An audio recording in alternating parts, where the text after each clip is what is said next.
Halo, assalamualaikum warahmatullahi wabarakatuh. Jumpa lagi dengan saya Freddy Sudaryanto. Seperti biasa, kasus Jalan Cagak Subang.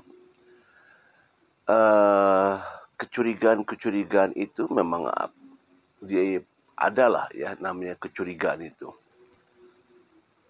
terhadap ya beberapa orang, terutama adalah kecurigaan kita kepada Pak Yosef, kecurigaan kita kepada Kang Yoris, kepada Ramdhanu, kepada Wahyu, ya.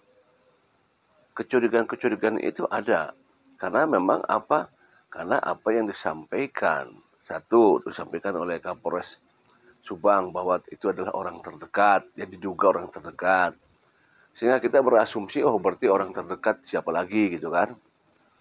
Ya kan, terus banyak pernyataan-pernyataan baik dari Pak Yosef, Kang Yoris, Ramdhanu, juga Wahyu yang memang ada beberapa hal yang memang bisa saja dicurigai seperti itu. Masalah curiga dan mencurigai, saya pribadi memang ada mencurigai, terutama ya seperti saya mencurigai Ramdhanu ya. Karena kenapa mencurigai Ramdhanu? Karena kan selama ini kan saya tidak pernah berinteraksi dengan Pak Yosef sebelum-sebelumnya, sebelum ada dengan Pak Yosef nggak pernah ketemu, dengan Yoris juga saya belum pernah ketemu, dengan siapa namanya, dengan Wahyu juga belum pernah ketemu di awal-awal ya. Kalau dengan Ramdhanu kan harusnya terus-terusan ketemu. Kalau setiap saya berangkat ke rumah Kang Heri dengan Ramdhanu suka ketemu. Nah kadang-kadang ya itu, kalau saya melihat gaya-gaya dari Ramdhanu pada saat bersama, ada gerakan-gerakan yang memang kadang menurut saya agak sedikit janggal, ya. Ya itulah apa namanya, waktu itu, waktu awal-awal uh, Rakrel sama Ramdhanu. Akibat daripada memang kecurigaan itu adalah kecurigaan itu pada saat bersama ya, walaupun kita ngobrol bareng ketawa-ketawa, ada kecurigaan dan malah ada kekhawatiran di dalam diri saya pribadi waktu itu. Sehingga kenapa kekhawatiran itu saya muncul datang dari saya adalah karena ada hal-hal yang pada saat saya ngobrol, kemudian saya pertanyakan kepada saudara Ramdhanu, ada yang memang membuat saya, oh ini agak sedikit gimana gitu kan ya. Nah ini saya pengalaman aja, maksudnya cerita masa lalu gitu ya. Kalau misalkan rekan-rekan nggak percaya, kalau setiap saya datang ke rumah Kang Heri, kalau misalkan kalau kita nginap dan lain sebagainya di rumah Kang Heri, ada Ramdhanu di sana. Jujur aja, saya selalu membawa di tas saya itu ada alat yang saya bawa.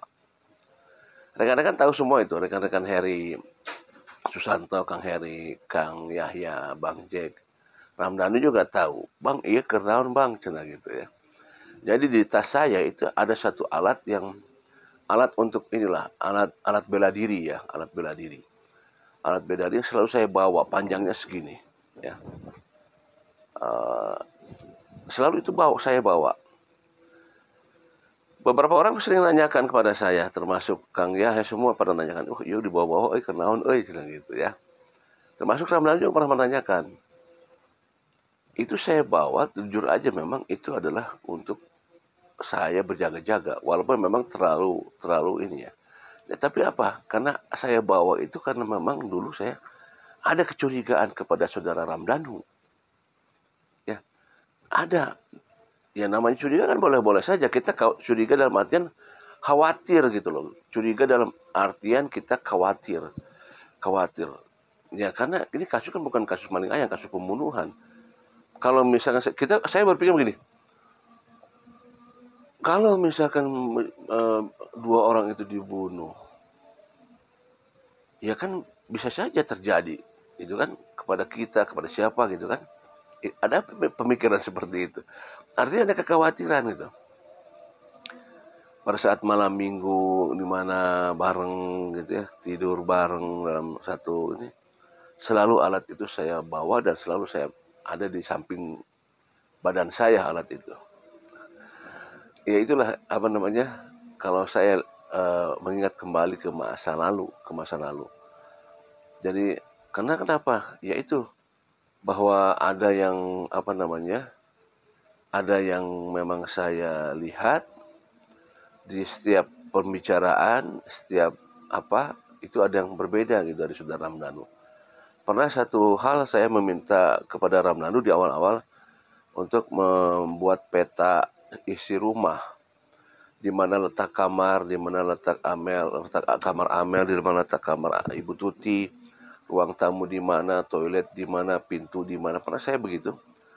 Di tengah waktu menulis peta itu, tidak dilanjut langsung sama Ramdhanu, diambil si kertas itu dan diambil dan dibuang sama Ramdhanu. Jangan bangga katanya gitu. Loh kenapa Nu? Saya bilang, itu ya.